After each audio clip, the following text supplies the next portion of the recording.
Good afternoon. Welcome back to Studio More Than Football. I hope you enjoyed the roundtables and the live stream.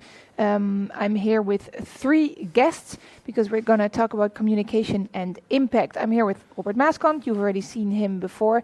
And then we have Guido Klomp from sports marketing company Triple Double, and Jesse Kempinen also already here this morning from EFDN. First, let's look back at what we just saw at the roundtables. Robert, you led one of those roundtables. Can you tell me a bit how that went and what you talked about? Definitely. We spoke about, this was with leagues and FAs. We were a little bit disappointed in the turn up, but the people who were there were absolutely fantastic. We spoke about the collaboration and what is going on in the world of football at the moment, and engaging with fans, how to keep them attached to the clubs, how to keep them involved, and obviously CSR is a big thing in this. And the main outcome was that we are going to try to get all the leagues together somewhere in January to speak about these topics, because there's so much going on in football at the moment, and obviously we are the party who organizes with EFDN the CSR part of it and support that. But yes, the fans are not in the stadium, so the entertainment function of football is less than normal. And how can we recuperate that and get those people back and get those people involved? So that was basically the main thing about this session. Interesting. There was some apprehension beforehand about how this would go, an online and digital roundtable. What did you think? It's actually quite good. I mean, we're all getting used to the Zoom sessions we have, and we're entering a new world. I mean, the hybrid event like this one is now, and it's new to us too. Yes, we prefer to have the normal physical contact and see people and hug people and shake hands, and hopefully the vaccine will be very fast and that will be nice, and usable and safe. But for now, this is by far the best solution, and I have to say that I'm getting that back from all the round tables, that people are absolutely involved. We asked to keep the cameras on, which everybody did. So yeah, the microphones off, which not everyone did, but maybe tomorrow that'll go a little bit better. There was a little bit of disturbance of sound somewhere left and right. I think people were cooking, but it's now still. I think they're great sessions, and again, the way we do it now and we set things up, this could be a future thing as well. Yeah, Jesse, you were also at a round table. Do you want to tell me about that? Yeah, definitely. I had the honor to host the COVID-19 roundtable. The turnout of participants were not that high either, but that resulted in a pretty good conversation with those who actually participated. Yeah, I mean, we got a lot of valuable sharings about how this pandemic has impacted the operations, but also how it brought up new initiatives that could be something that they bring forward when they're more back to normal businesses again. So a lot of knowledge sharing experience during the last year of how to operate during a pandemic. So that was very, very valuable. And I think that a really important outcome is also feedback to EFDN here, is that platforms like this conference where people can meet and connect online is something that we should promote even more during a transitional period until we're back in normal business again. Yeah. So, I mean, it was very, very good discussion, and thank you for all you who participated in that. Good. Robert, you also talked to some of the other hosts and participants. Can you pick like 2 or 3 roundtables? Yeah, what they going through my discussed? paperwork here now, because obviously with 10 roundtables we had, it was a lot to progress in a short time. For example, the racism one is where everybody's saying to go beyond with the communication, which we'll talk about a little bit later on. That communication is very, very important. The way you say things, how to communicate with the people, with your fans, etc., with school children. In the development part, very important, and I think that's for every business, but to make clear your mission and vision about where you want to go. The one where Upshot was leading about gathering data and obviously it's to have a clear plan ready if you gather that data. Data is magic, of course. It's going to be very important in the future, but you have to know what you want to do with that data. You have to know where you want to go with the data, and not just collect it for collecting. So I think that's also new to a lot of clubs to do this. And a few things came further sessions out, like the storytelling one, where people want to get together again.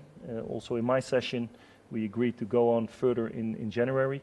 And we see that back in a lot of sessions, which basically this is what it's for. We're connecting people now to get them together again in a few months, where we worked out programs, where we have best practices together, and we can continue building on CSR programs for the clubs. Well, it's positive that people are not done talking and they want to keep communicating about this.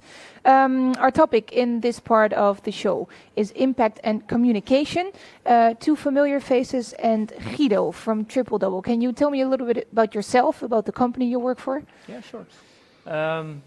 I work for Triple Double, Dutch-based sports marketing agency, where I head up the strategy department.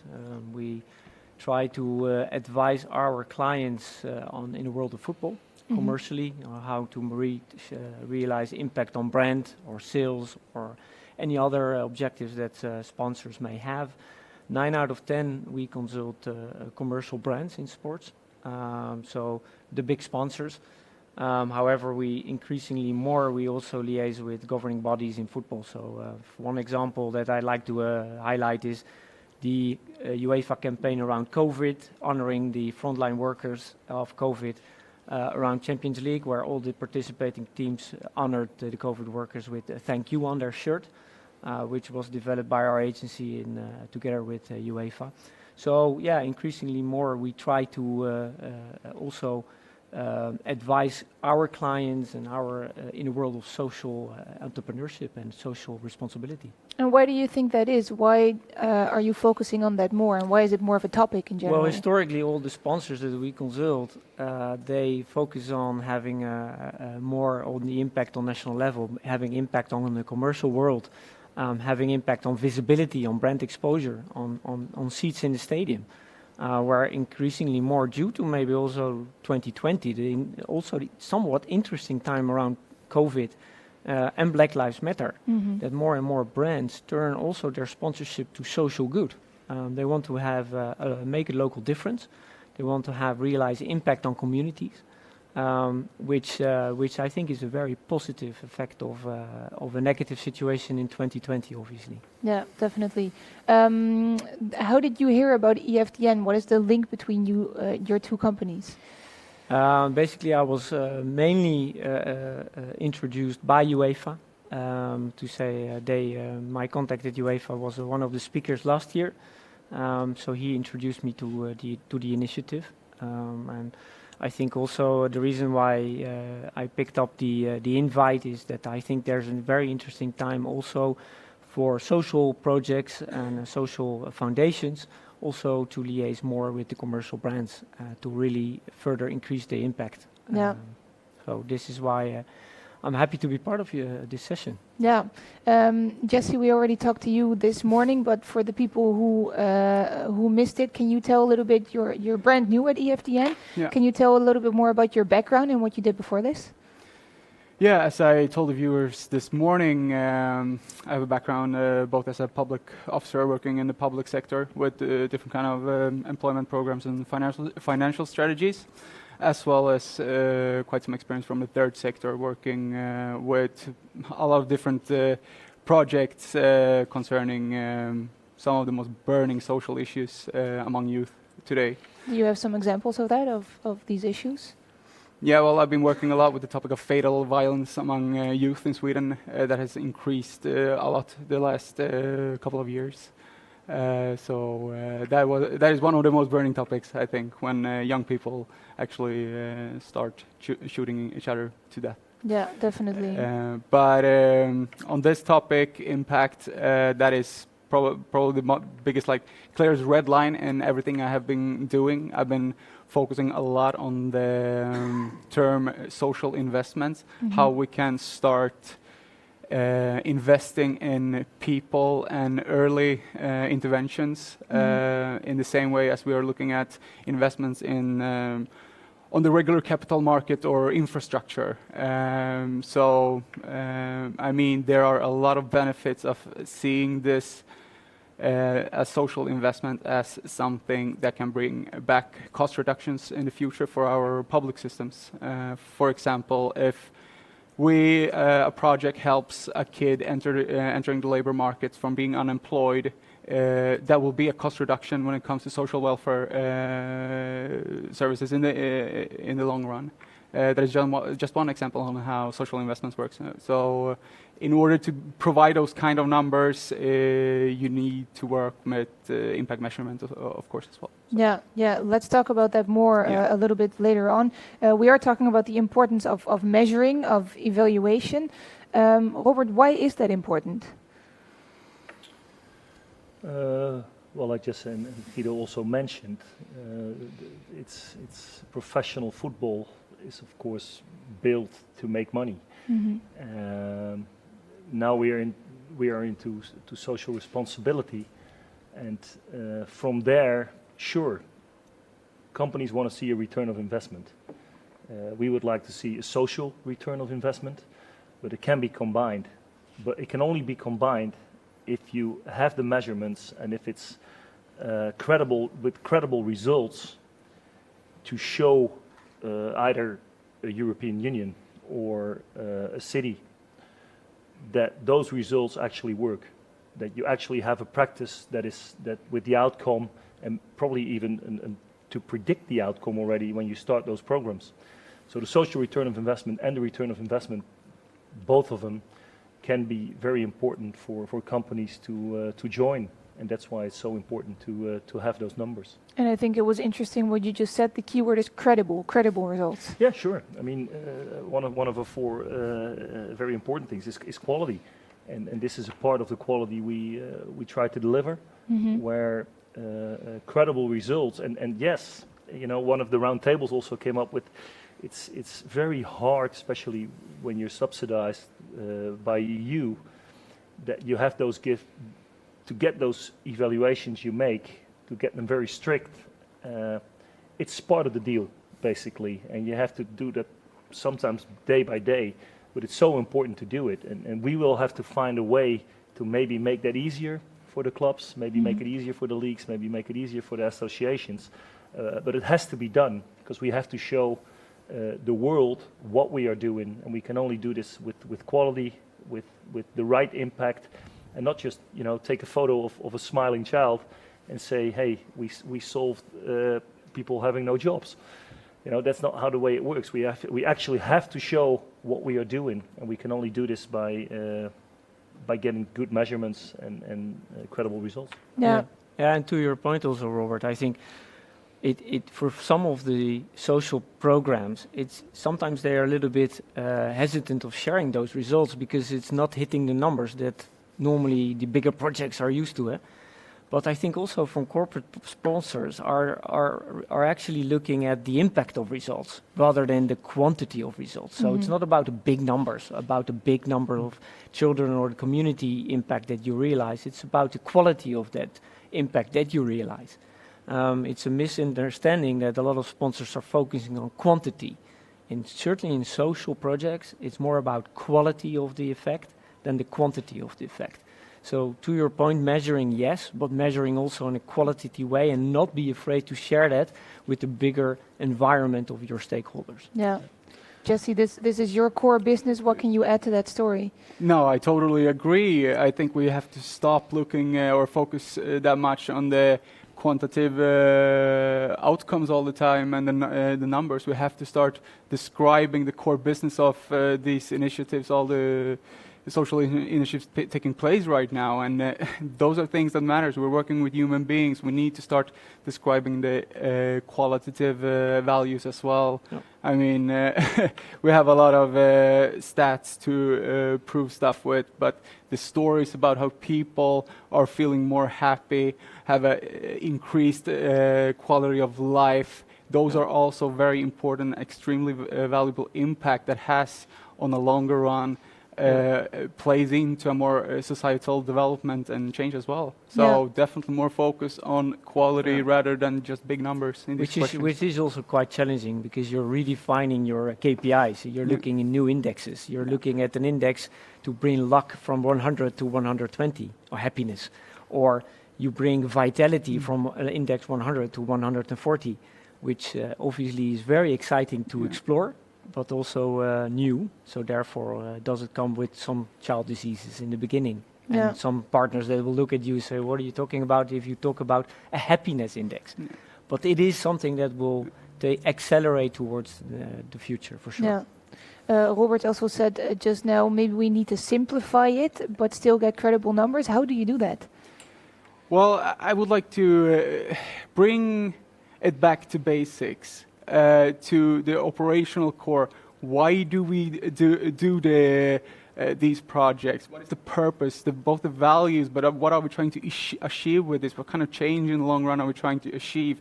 I mean, we need to acknowledge the fact that there's a lot of impact being generated at this point in all these projects. We're just a little bit bad at maybe communicating it and understanding how it plays into the bigger societal change. So bring it back to really the basics of why are you doing it, how are you going to solve it, and what is the real achievement you're trying to get to in the end.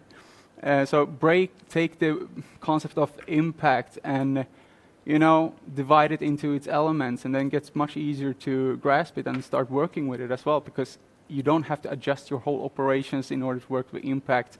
We have to adjust impact to the core operations that are so valuable already. Yeah. I'd also like to attend the viewer that there's a live stream of Upshot at 1 o'clock, which does talk about monitoring and evaluation. So if you're interested in this subject, then please look at that live stream after this conversation. Guido, let's talk a little bit about the importance of marketing, of communication. You did say that there's more interest in it now. What can you say about how clubs and leagues and FAs put themselves on the market? How is that going, and what can they do better also? Yeah, I mean, basically the whole social element of marketing for professional football clubs is relatively new. It's been out there for a while, but it more and more wins on marketing power these days. More and more corporate sponsors are knocking the door of the professional club, not to be on the boarding as such, but also to make an impact with the club in on community level, which totally shifts a little bit the focus from the club. It's not a black and white. There's still a lot of sponsors out there that knock the door for good exposure, but the social projects and programs that the club or a federation have in place are actually coming closer to marketing these days. So it used to be a little bit more detached, and now it's coming really closer, where sometimes corporate sponsors are knocking the door because of the social elements and programs. So I think that is a very exciting thing that is happening at the moment. But it also requires from a social program a little bit more courage and a little bit more guts to be proud of what you are doing. There are a lot of foundations and projects that we have worked with in the past have some kind of shyness about themselves. Why do you think that is? It's because it's historically it's the way it grows. It's sometimes 9 out of 10 of these social programs started somewhere in the back of a professional football club, and now they're gaining territory. They're getting more important. They're winning ground. They're getting more marketing power because of the interest of stakeholders beyond just the corporate sponsors. There's a lot of governments looking into these kinds of projects as well, and I think there is a lot of momentum for the social projects and the foundations to take a step forward and also market their projects better than the way they've done so far. And therefore, my encouragement is basically to these people dealing with social programs and foundations is to be more confident that you have a marketing power in your hands, and tell more about the things that you are doing and tell more about the impact that you realize. because also obviously people and clubs and players need to get involved in this to make the world a better place. Yeah. But there is also a marketing point of view, right? It is good for you as a Absolutely. club for your image. I mean, also, all the clubs are positioning themselves more and more as in a distinctive way. What separates one club from the other? It's not about only having better players. It's also about the whole brand image, about the whole brand that you're striving towards. And these social spin-offs, these elements of programs or projects, are also an important element of setting the club apart from other clubs. And also, it's a way of demonstrating where you are standing for. What's your purpose? So if a club has a purpose, then obviously the projects that are going to be organized is a very tangible demonstration of what the club stands for. So it's not about what you do, what you say. It's about what you do, and that's, I think, one of the transitions that a lot of these projects are making at the moment, which is, obviously, as I said, mentioned before, that's a very positive thing, also from a marketing perspective. Yeah, well, I think we've also all seen, watching football and sports in general, that there's a change. We talked about Marcus Rashford this morning, but for example, in Holland we have the example of Frenkie de Jong and Wijnaldum showing the color of their skin to stand up against racism. Robert, you've seen all this from up close. You've been a football coach for many years. Yep. Did you see that development? Because I can imagine that years ago this wasn't a thing. You couldn't do that yet. No, especially with the racism, obviously. Where I have to say that, and that's a dangerous thing to say. I realize that because my eyes are open a little bit more. That when you're in the locker room, there's basically not much going on the racism side. Seeing that from the white guy perspective, and when you start talking to people and you get into it more, there is racism going on in the football, and it's not just the fans against the players. I mean, I've worked in Poland where there was racism going on in the stands